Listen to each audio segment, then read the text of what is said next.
This is Scott Becker with the Becker Private Equity and Business Minute Podcast, the Becker Business Minute Podcast. Here are 8 stories that we're following this morning. First, the big story of the day yesterday was the markets dropping significantly on signs of continued inflation, and in turn, the perception that the Fed is going to keep staying aggressive in raising rates.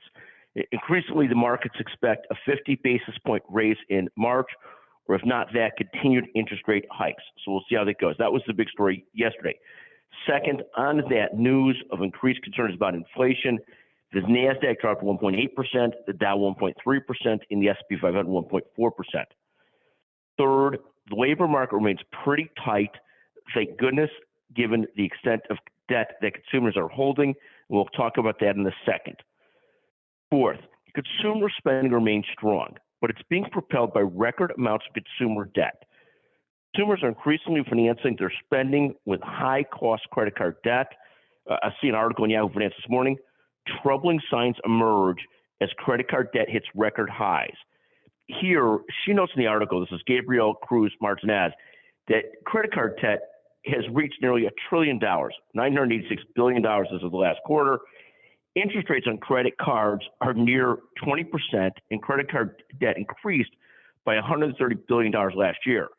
The combination of consumer spending money through credit card debt and spending down their pandemic savings, we just at some point have a reckoning that should be coming, for better or for worse. Fifth, the markets point down again today on increased concerns about what we're talking about already, inflation and an aggressive hawkish Fed. Sixth, DocuSign announced layoffs. Seventh, Lenovo, the personal computing company, saw sales drop nearly 25% in the last quarter as personal computer sales slowed.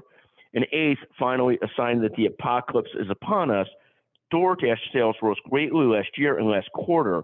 They had a great quarter and year as we get the whole generation of us that doesn't like to even bother to get in the car to go to the store to get their food. So sales jumped 40% in the last quarter at DoorDash as we become more lazy and more reliant on delivery. Literally an astounding number how much it's rising. Thank you for listening to the Becker Business Minute, the Becker Private Equity Podcast and Business Minute Podcast. Thank you very much.